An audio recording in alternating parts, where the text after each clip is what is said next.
a Storm Scout after all. And for Storm Scouts, life is an adventure.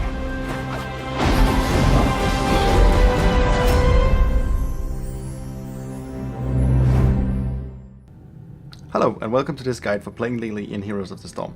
Please keep in mind that this guide has been made in closed beta, so it might be subject to change later on in development. This guide is going to contain mainly of 4 parts, which are a full talent build, a level 1 talent build for Lily, basic playstyle and tips and tricks. As a little bonus feature, I'm gonna recap the full talent build really quickly after explaining all the talents, so you can just jump to that part as marked also on the screen to the right, if you just want to see how to put together the talents really quickly. With all that stuff out of the way, let's jump right into this Lily build. This Lily build is going to be focused on healing, but a more aggressive kind of healing. I've experimented a lot with this character and I think that you will find this talent to be really fun.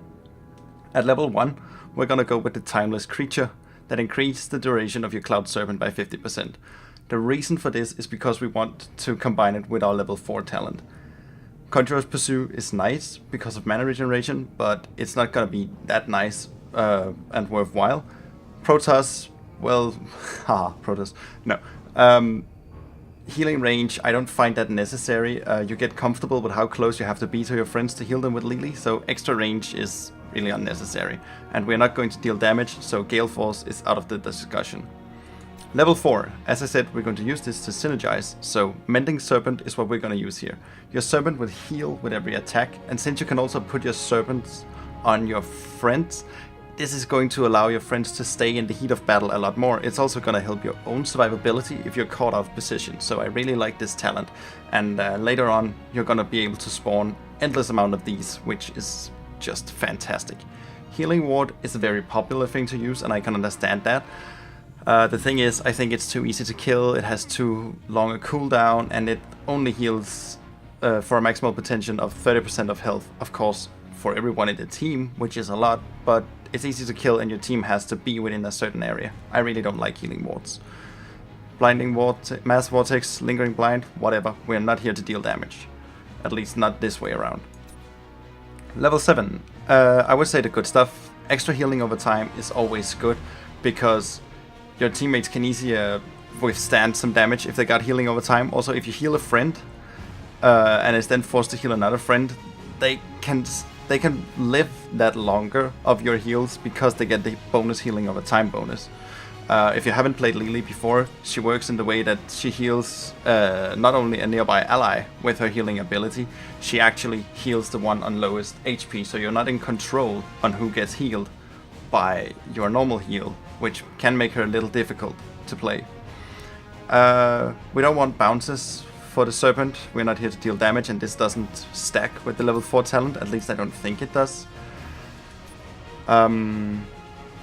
Perfect Pitch is nice. You reduce the cost of your healing brew, but I don't find that the cost decrease is that amazing actually. It's good for your level 1 talent, but we'll talk about that later. Shake It Off, I don't care about that. So, Ultimate, we're of course gonna take the healing one. Why take the Damage Dragon when this is a healing build? Pretty self-explanatory. Level 13, we're going to take one that might surprise you a little. We're gonna take the Elusive Feat, and the reason for this is we want to have some survivability with this build, because later on we actually want to take damage, and if you haven't played Lily, you might be a little confused, but you'll understand later on, don't worry. Shrink Ray is a good alternative that many supports use because you can really weaken whoever is the main damage dealer on the enemy team. But we are here to keep our own team alive, not weakening the enemies. This is all boost for damage spells, we don't care about it. At level 16, I would say go with 2 for 1. Your cooldown is increased by 50%, but you heal 2 targets and the mana cost is the same, so it's double the heal for only 50% extra cooldown, which is totally worth it. Also, cooldown is never going to be a problem with this build once we hit level 20. So 2 for 1 is what I would recommend. Yeah, I'm not even gonna talk about the other ones. Now, level 20. Lots of people would probably go either for Jug of 1,000,000 cups, where your Jug of 1,000 cups hits 2 targets at the time, which is pretty powerful, I will give them that, but you still have kind of a long cooldown, you know, 70 seconds, not that attractive. What we're going to go with here is Kung Fu Hustle. Now, the thing with Kung Fu Hustle is that when you take damage, your passive ability, your trait, Fast Feet, gets triggered, and what it does is it increase your movement speed. And now we've also made it so that it reduces the damage you take, as we've seen here. With Kung Fu Hustle, you want to take damage because all your abilities recharge 3 times as fast. Just consider that, 3 times as fast. Your Q ability, which is the 2 healing jugs, were at 4.5 seconds cooldown, now it's 1.5 second cooldown. Your Dragon, which I can't remember the cooldown of, I think it's 8 seconds or something like that, 10 seconds, is now a third of that. Your ultimate is no longer 70 seconds, it's only a little above 20 seconds. You see where I'm going with this? You are going to be unstoppable with this healing, and trust me, I'm gonna show you some nice footage later on of just how unstoppable you're going to be. So that's really the talent I would recommend with playing Lily here.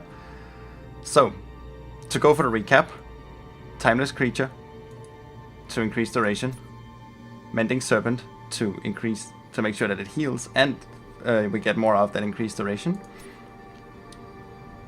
The good stuff, so that we get a bonus heal over time.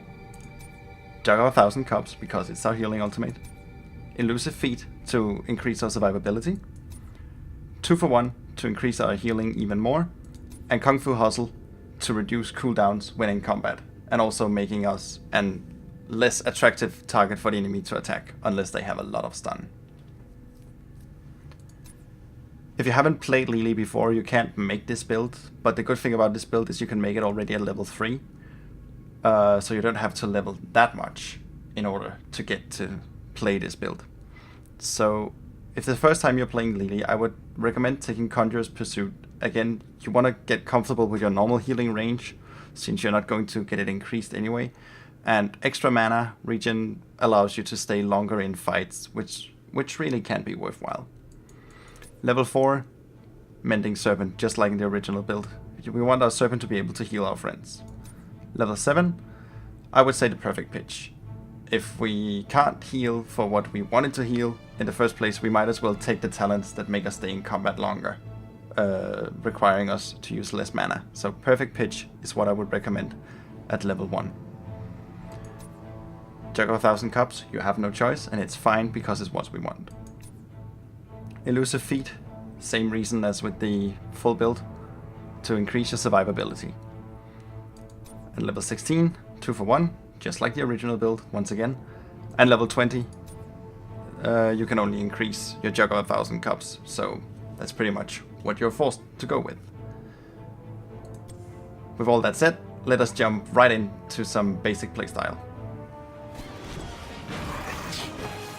Playing in the early game, you want to be one of the last heroes who picks a lane, and I will always recommend that you go into a lane with a squishy hero, like an assassin or a specialist character, to give them a better early game so they won't be pressured as much in the lane that they're going to face. Don't be afraid yourself to take a little bit of damage in the lane. Killing you should not be easy in the early game because of all the healing you can do. What's this? A hero has left the battle. Don't be afraid to spam your healing ability and your Cloud Serpent at all times whilst in and out of combat. Keeping others and yourself at full health at all times possible is what your job is basically about. You should, however, always consider how much mana you want to use on your damage belt when you're running low on mana, because spamming that too much can end out in you not being able to heal your teammates the amount that they are needed to be healed. It is very important as Lily to keep an eye on all of your teammates as much as possible. You want to be involved in as many fights as you can to give your teammates the extra edge that they need in form of keeping them alive. Nothing makes your enemies feel more useless in a battle than a lot of healing from your side, because it will seem to them that they are not dealing any damage at all. You should also try to help your teammates out of sticky situations and never leave them behind until either they die or you die. Calling for retreat is always helpful if you want to tell your friends to pull out. Communication with your team is key as always. Your team needs to know where you are, where you're going, and if they can count on you in the next battle that they are about to approach. So be sure to always ping on the map where you're going, and that you tell your teammates when you run out of mana, so that your team will not be too aggressive until you're back to help them. It is also a good idea to tell your team if your ultimate ability is ready, so they know just how aggressively they can push as long as you're with them.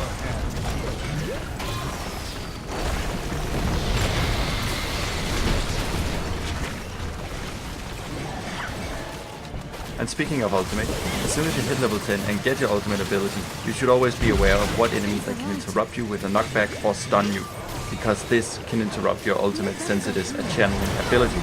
And if your enemies succeed in stopping you from casting this spell, a lot of healing is wasted, and that just might tip the battle in your enemy's favor. So be wary of that.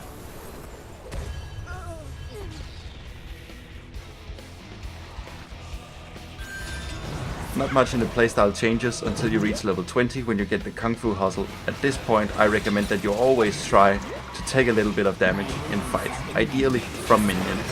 It can feel wrong as a healer to actually actively seek out damage, but the thing is that when your cooldowns get reduced you can heal so much that your enemies will never be able to deal the damage needed to take down your team if you can keep this ability going at all times. It can take a little bit of getting used to, but you should always try to strive for it. Just be sure that you don't jump in the middle of a full team fight and take all the damage, because you won't be able to sustain that. The shrines awaken once And as for the last part, we jump right into the tips and tricks. When you're healing your teammates, it is important that you stay close to them at all times. This pretty much gives itself. And since you can cast your spells while moving, I recommend that you actually try to move around as much as possible. A little moving panda that Lily is a lot less inviting to be hit by enemies than a warrior or an assassin who are pounding right in their faces, whilst not moving around very much. So a little tip I have for you moving around is that you can actually hold down your right mouse button and your character will try to follow the mouse button around, making it easy for you to change directions and run in weird patterns without clicking all of the time with your mouse. Your healing spell and your damaging tornado spell cannot be cast unless there is something for it to hit, which means that you won't be able to heal your friends or yourself if everyone is at full health, and you can't cast your damage spell unless there are some enemies to be hit by it. So when you're rushing in to help a friend, you can just spam your healing ability whilst you're going there until you're close enough for the healing ability to hit them and not a second before. The downside of your spells is that they aren't really targeting spells, so you can't decide who gets the heal and who doesn't. To help you know which target will be healed by your next, there is a small leaf over either your or a friendly person's character, which shows you this character will be healed by your Q ability next. So if you are in a team fight and you see that someone with full health is getting focused and you want to heal them next, it can be a good idea to just wait a little with casting your healing spell so the right person gets the heal and doesn't get taken down while your heal is on cooldown. When you're playing this build with Lily, you can actually take a lot more damage than most people think, and that is thanks to the massive amounts of healings you can do, especially at level 20. So, if you aren't in a full team fight with enemy heroes, don't be afraid to try and tank forts or body block enemy heroes that try to flee from your team. You can withstand a lot more damage than they think also, and this can just make your team realize that they can actually push a lot more as long as you're with them. That's it for this guide. I hope it has been very helpful. Please feel free to leave a comment down below of what you think, and if you want to see this build in action, you can click the link at the end of the video. Bye! untouchable.